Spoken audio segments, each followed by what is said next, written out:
Excretion, the waste disposing system, mechanisms of urine formation.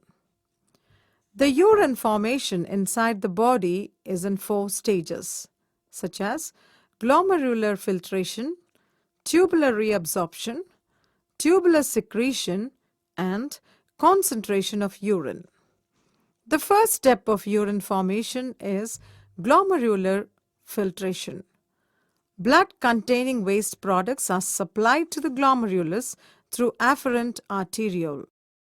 As the diameter of the afferent arteriole is large as compared to the diameter of the efferent arteriole, it creates some resistance to blood flow and creates higher pressure inside the glomerulus. It helps in the process of ultrafiltration where the fluid and other small molecules of water, glucose, amino acids, sodium chloride, urea in the blood are forced out of the capillaries into Bowman's capsule. The fluid which comes out as a result of filtration is called glomerular filtrate. The second step of urine formation is tubular reabsorption. Glomerular filtrate is also called primary urine. The flow of components of the glomerular filtrate from the proximal convoluted tubule of the nephron containing urine into the peritubular capillaries containing blood is called tubular reabsorption. The useful substances present in primary urine are reabsorbed into the peritubular capillaries from the proximal convoluted tubule or the PCT.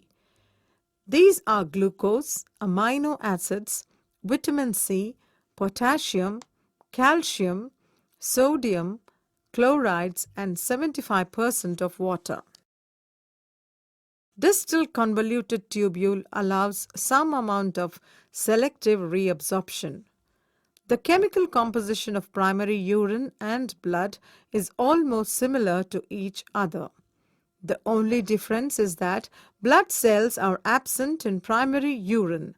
The quantity of water absorbed into the blood depends upon the amount of excess water present in the body and the amount of dissolved waste to be excreted. The drinking of more water causes the removal of more urine. The third step of urine formation is called tubular secretion. It is the transfer of materials from peritubular capillaries into the lumen of renal tubule. Here, there is an active transport of waste products such as urea, uric acid, creatinine, salt ions like potassium, sodium, and hydrogen ions from the peritubular capillaries containing blood into the urinary tubule occurs. This process helps in the removal of all the waste products from blood.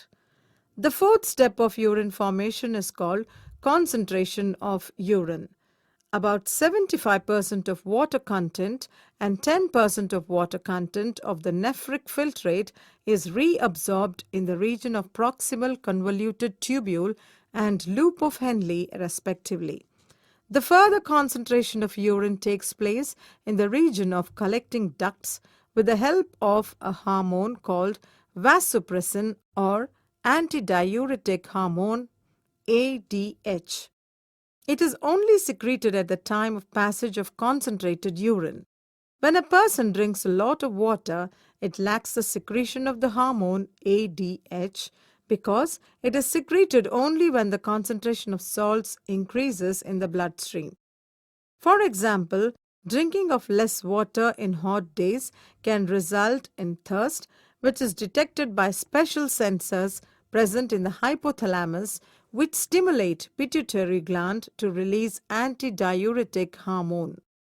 The main function of ADH is to conserve the fluid volume of the body by reducing the amount of water loss through urine.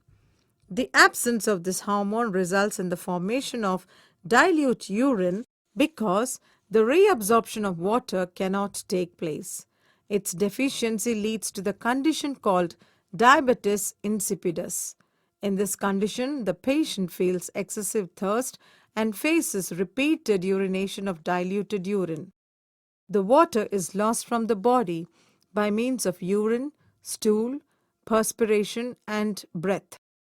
To fulfill the water requirement in our body, we are taking water with the intake of food and by the process of drinking.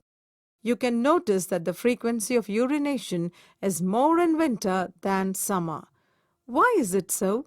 In summer, as the temperature is high, there is a loss of water that occurs through perspiration. For that reason, the frequency of urination is less in spite of higher intake of water. But in winter, the frequency of urination is more due to low temperature and loss of less water through perspiration.